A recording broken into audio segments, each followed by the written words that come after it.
Welcome to ProjectME, the podcast. I'm your host, Tiffany Carter, the founder of ProjectME, multimillionaire entrepreneur, former TV newscaster, money-making expert, female empowerment speaker, and self-proclaimed office supply addict.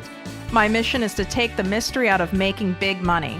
Every week on ProjectME, the podcast, I'll share success tips, strategies, and stories from other entrepreneurs, experts, and millionaires, showing you exactly how you can achieve your most exceptional life. Now let's get to it.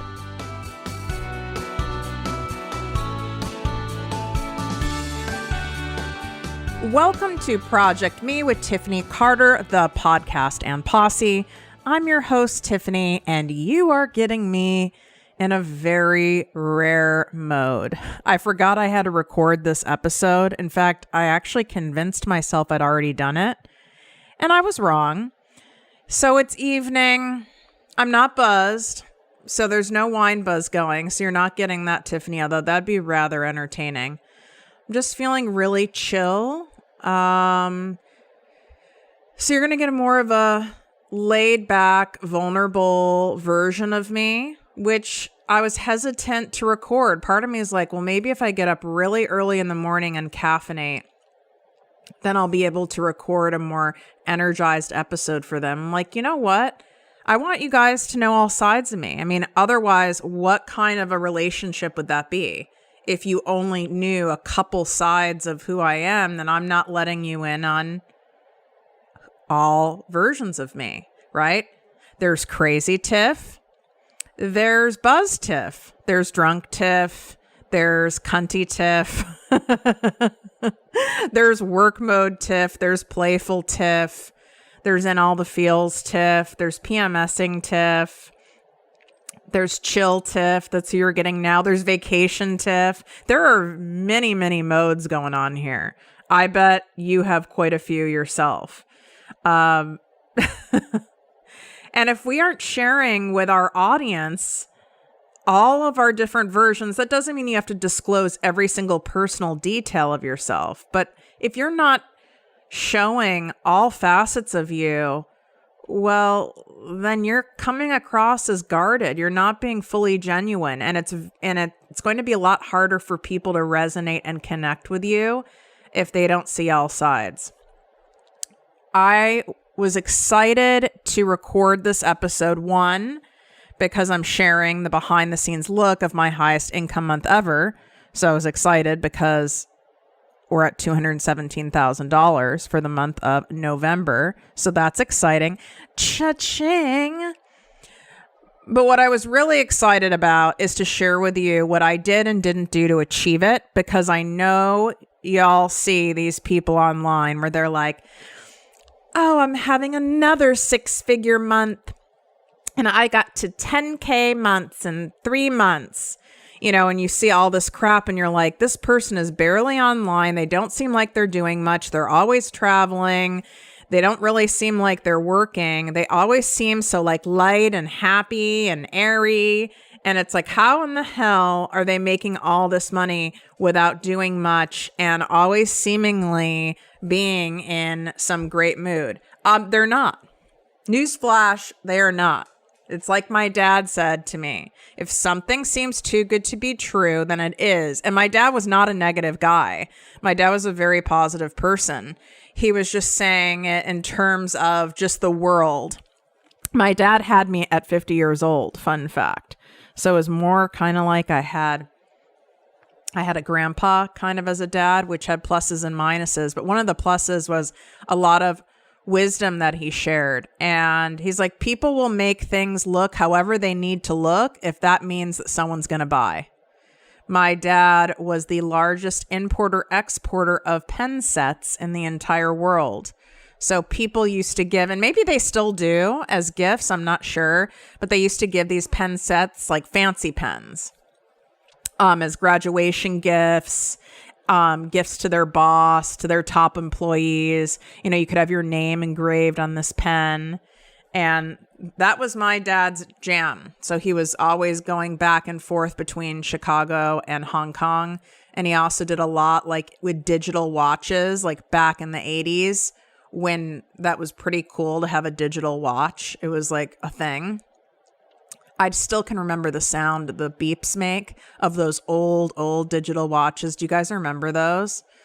Oh my God, that beep. It's kind of like the old school telephone ring. I can't believe they make that option available on the iPhone for a ring, and some people freaking use it. I don't want to hear this ring. The ring was terrible, and I don't think you could adjust the volume. It's like, we don't need that in our lives. So I want to share with you so you know what it really takes to make this kind of money. And then when you're in comparisonitis, or you're kind of wondering, God, how is this person making all of this? I'm not trying to take away from people's successes, but I want you to be able to have a realistic and factual look at what the numbers really mean, and then you can make your own decisions. But don't fall into, oh my God, they're making millions of dollars. Yeah, they show you their revenue. They show you how much they've made before they've spent money on taxes, on employees, on ads, on a ton of other things. So they're not giving you their net figure. It's, you know why? It's like my dad said, right? It's also far less sexy. It's way sexier to say, I had a 6-figure launch, than for me to tell you, well, technically it wasn't 6 figures, because if you take out, approximately how much for taxes and how much I pay my team, yeah, that's not so sexy anymore, right? And I'm not saying there isn't use for marketing math. And it isn't a lie to say you've had a 5-figure launch, even if it's before taxes. There's nothing wrong with that. But I like making sure you guys have the full picture, because I am a business coach. If I was selling, makeup, it might not be that important if I'm telling you my pre-tax number, post-tax number. It might not really matter. But as a business coach, I want you to understand what it really looks like behind the scenes. Now, the beautiful thing of having an online-based business, which is why I specialize in teaching you guys how to make consistent cash and clients online, is because your overhead is so low with digital products in general. Now, I'm a big proponent of having physical products. If it's something that you really want, if it's something you want to grow, you can make a crap ton of money doing that as well. There is definitely more overhead involved because you have inventory, which is why a lot of people get attracted to network marketing, because they don't really have an inventory, but you also are only getting a micro fraction of the profits when you sell something, which is fair because the company you're selling for, they're doing all the work, whether you're an affiliate marketer or you're in network marketing, right? That's only fair. I'm going to be offering a select handful of people an affiliate offer to make money for my signature program. And it's going to be incredibly generous. However, I'm going to make sure that I'm making a majority of the profits because it's my program, my name. I do all the main marketing. I'm the one having to execute. I'm the one who's having the liability and the risk, right? That's only fair. So just keep in mind as I go through this, the beauty about doing stuff online, and especially having digital products or, services where we can utilize Zoom, or you can make courses or workbooks, things like that, is you're not having to pay for printing costs. You're not having to pay for commercial property for a storefront. You're not having to pay employees to man the store. There's a lot of money you're saving. And I don't know if you can hear Loke barking, but I've got to stop this. I'll be right back. I'm dying. I just said to Loke, you just lost your privileges. Do you really think that Loke has a clue what I'm talking about? I think it's so funny, the stuff we say to our dogs.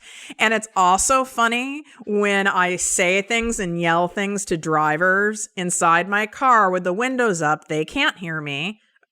And it's like when I say things to the TV when I'm watching 90 Day Fiancé or Married at First Sight, they also can't hear me, but it is very gratifying, I must say. So here's the thing. You only see what people want you to see, especially in the social media world. It's been going on since the beginning of time, from kings, from knights, right? This has been going on for a long time. There's always skeletons in people's closets they don't want you to see. I've built an entire brand on the fact that most people will only show you the pretty stuff and not any of the ugly or unsexy parts of making money. That's one of my main brand pillars, is to share all of it. I would make at least 4 times the revenue. My company would be at $4 million a year if I only shared and showed the sexy stuff and the shiny stuff. That's why people do it, because we also all buy into it, and I'm including myself, because I've bought into a lot of stuff too. I mean, have you seen all my Amazon purchases lately? I mean, we're at a point where a llama's going to arrive. I mean, I don't even know what's happening. Like, I don't know. There's a new, for you guys who have allergies, there's a new thing I got. I'll share it in my Instagram stories this week. If it works, it's going to be a game changer. And I think it was $10. It could be as good as the face ice roller if it is going to do what I think it's going to do. So those of you who have allergies or get like sinus headaches, it'll be a game changer for sure. Yes, I know I got sidetracked. So we all do this. We all front. We're all fronting, really, all of us. You know, we have a major fight with our partner, and then we go out to the grocery store and we run into someone and they ask, "Oh my God, I haven't seen you in so long. How are you doing?" And we go, "Oh, I'm doing great. Thank you." Meanwhile, the truth is that inside your entire life feels like crumbling, and you're at the market buying alcohol and ice cream, right? But you're fine. You're great. So this is exactly what happens on social media. It's just easier for people to lie or only highlight the pretty parts of their world on social media. That's why there's all this stuff with catfishing for online dating, because it's so much easier for people to lie behind a screen because you're not picking up on their vibes, their mannerisms. You're not getting social cues. There's a lot of stuff that you're missing. So, you know some of these people, right? Like the basic boss babe, Polly the influencer, who makes it look like all she does is travel and 5-star first-class luxury, while her team does all the unsexy work, and all she has to do is the fun and glamorous stuff because she needs to preserve her energy. And she easily is making 5, usually 6 figures a month with barely having to do anything and staying in pure feminine energy. Then there's Sarah the spiritual guide, my favorite. She microdoses, injects frog serum, and magically calls in all the money into her life effortlessly. She just manifests it. Everything she touches turns to gold. She gets the hot husband who's so helpful. She gets the car. She gets the parking spot. She gets the press. She gets the money. She gets all of it. She just does all of it because she's just stays in abundance and focuses on that. And then it leaves you wanting to know Sarah's secret ways because it's like it almost is so not believable. You're like, you don't really believe it, but then they seem so believable and they show a lot of stuff that they have and stuff that they do. So it's got to be believable. So then you buy their shit because you want to know how you can have some of it. They're still not telling you the whole picture. That's not just from manifesting, okay? That doesn't work. That's not even how manifesting works. The reason why this one-sided portrayal of growing a business irritates me to no fucking end is because it makes you feel like you're doing something wrong, since it isn't happening so easily and effortlessly for you as it is for them. That was one of my motivators for coming into this online space as a coach, because I heard countless people quitting or not even starting because it was like, God, it's just so hard for me. It's not happening for me like it is then. Maybe I'm not meant to do this. Maybe I don't have this, that, or the other. I don't look this way. I'm too old. I'm too young. I don't have enough credentials. I'm not smart enough. I live in the middle of nowhere. I don't live in Los Angeles, blah, blah, blah. You scroll and fall into the comparison trap. I do it too. There is no faster way to lower your vibration and confidence than to get into that scroll hole, as I call it. It's brutal. Yet before we even know it, we end up there again and again. It's unbelievable. You know, if we're ending up there, it's like, what are we looking for? Are we looking to feel like shit and feel shame? Maybe. That's for a whole nother episode. So there's a few things I want you to know before I break down my $217,000 month. Entrepreneurship is not easy. It's not. In fact, it's miserably hard a lot of the time. But it doesn't have to be as hard as you're making it. And it's not hard in the way that most people think it is, that I thought it was too in the beginning, right? That I assumed it to be in the beginning. I thought it'd be like technically hard. Understanding how to do it would be hard. All the moving parts would be hard. You know, a lot of that stuff I thought was the hard part of entrepreneurship. No, it's the mental game. It's the mind fuckery that goes on.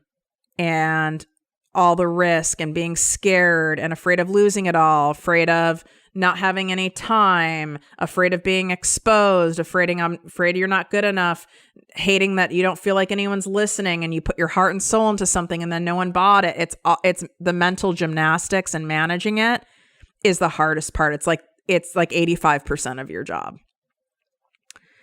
It will always take way longer than you're comfortable with. And if you can stick it out, you will find success on the other side. Most people quit during the dirty diaper period. They don't make it to the other side. They just can't stomach it. They didn't set themselves up to have support around them to make sure they didn't quit, to make sure they kept going. And they might even have people in their lives that are dragging them down further. So they really were sitting in the dirty diaper. They could have been sold a bag of goods by buying different programs or listening to different coaches and really going, oh my God, maybe I'm not meant to do this. Who would listen to me? They're buying from all these other people and not me. I'm not supposed to be doing this. Well, you didn't sit in the dirty diaper period long enough. And you probably also didn't get high quality guidance, strategy, and help. Because doing free stuff and doing stuff from your ass, that is not a business strategy that's going to get you anywhere. Yeah, you might have, you might be able to grow, your Instagram. You might even be able to grow your email list. You might have some little things here and there that happen. But unless you have a lot of years to spend on trial and error and doing it from your ass and Googling stuff, you can absolutely do it. Just know it is going to take significantly longer. It's going to extend the dirty diaper period, which will increase the odds that you will quit dramatically. The last thing is you do have what it takes. We all do. The fun stuff, the interesting stuff, the tedious stuff, the scary stuff, the boring stuff, the adulting stuff, whether you have a team or not, as it's your business. As long as you show up and do that, you've got it. You have what it takes. But you've got to raise your hand and say, I'm here to show up for all of it, Tiff. I'm here to show up for all of it, whether I feel like it or not, on my worst day, on my best day. If my introverted, pretty lazy, highly sensitive, risk-adverse ass did it, you sure as hell can. There's always more to everyone's story. And the more someone paints a perfectly pretty dreamlike picture, the more skeletons they have in their closet. Do you guys have a junk drawer in your house or a junk closet? Or both? Even at the beach house, there's a junk drawer, right? Do I really want anyone opening the drawer? Not really, but do I care? I really have zero fucks given. I don't really care if you open it. I would just start laughing because it's a shit show in there. Like there's poop bags, batteries, maybe an eyelash curler, a candle. There's some incense. There's a flashlight. I mean, I have no idea what's in there. You could find maybe the Dead Sea Scrolls. So anyone whose house, so to speak, looks so curated and gorgeous, and every outfit they have looks great, and their kids are dressed great, and it all just looks so, even their damn Christmas decorations look so perfect. Those are the people who have multiple junk drawers, a junk garage, and multiple junk closets. Trust me. I know this because I was raised in one of those houses. And we actually had a room, as there was a whole room for this shit, and no one was allowed in it. Isn't it amazing? I mean, it really is a good metaphor for all the stuff that we don't want people to see, to not see our mess. Why the hell not? Why can't people see our mess? I'm okay with you guys seeing my mess. I'm messy. I'm very messy, and you can be very messy and you can make millions of dollars. You can. Because if that wasn't the case, I would be broke. So let me break this down for you. So highest month for this business, ProjectME with Tiffany Carter, November 2021, $217K. It's like, oh, damn. Okay. Now I could sit here and be like, and don't you want to have $200,000 months come to you with such ease? Listen, this was not such ease. Yes, it is. Is it easy for me to make money now? Yeah, but I've been an entrepreneur 14 years. I've had ProjectME with Tiffany Carter for 4. Not everything I touch turns to gold. I've put out offers and launches that didn't do as great. I've shared about those. And then I keep finessing it and massaging it and tweaking it. And then the odds stack in my favor because of all this intel and market research and proof. And then things catch on, and they catch on, and people buy, and more people convert, and my audience grows, and more people convert as I study the behaviors and I get closer to the emotional struggles and core desires of my ideal client. So that took me 4 years to have my highest month of $217,000. So here's how the money came. The money came from me launching my first ever 6-month mastermind. So $120,000 came from that. $20,000 came from my ProjectME Posse group coaching membership, because there was also Black Friday and Cyber Monday inside the month of November. There's $30K in private coaching. So now we're at $150K. Then there's about $20,000 in speaking gigs plus sales training. So I get hired.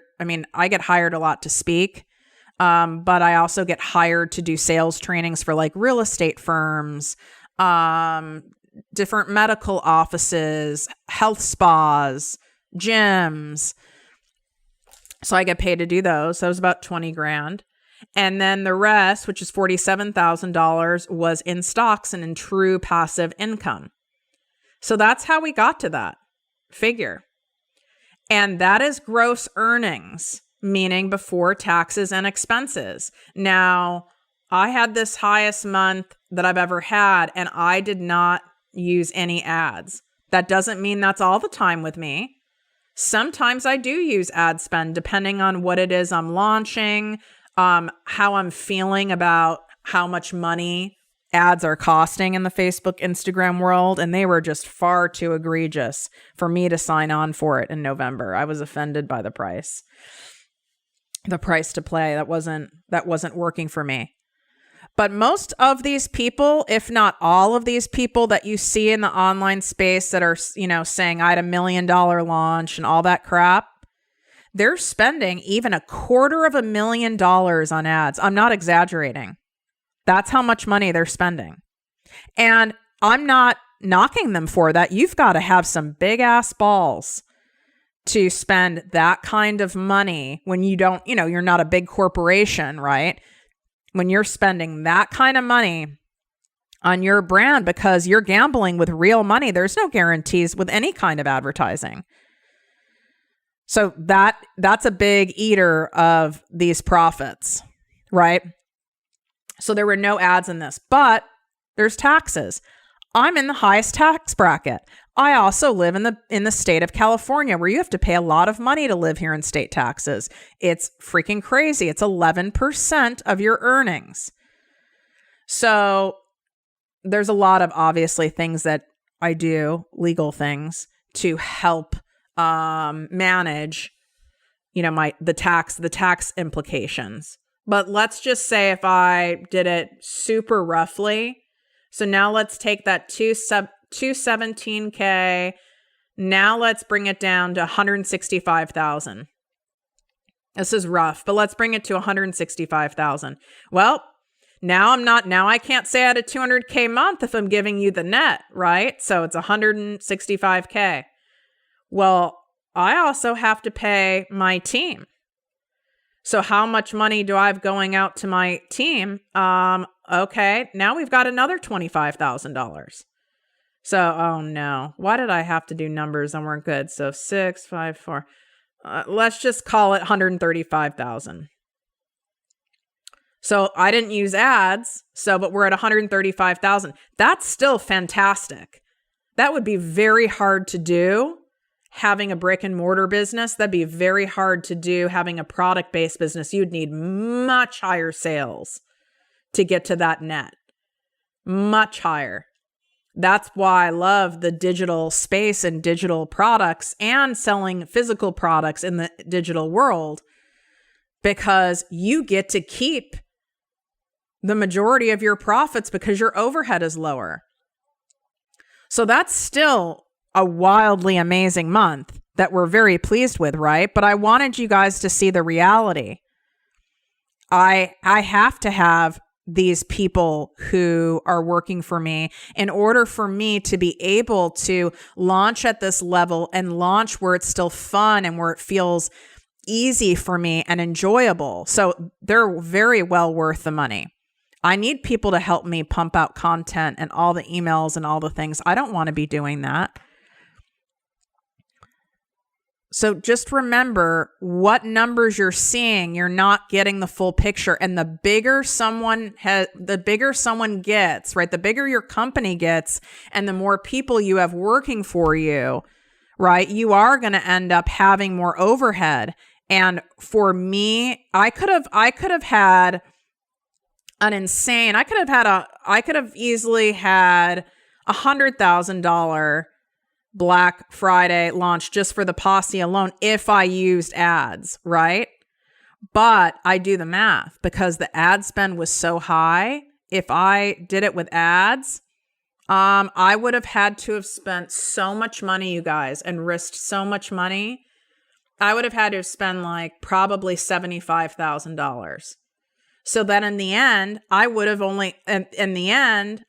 had 25K made for the launch before taxes for the posse. Do you see what I mean?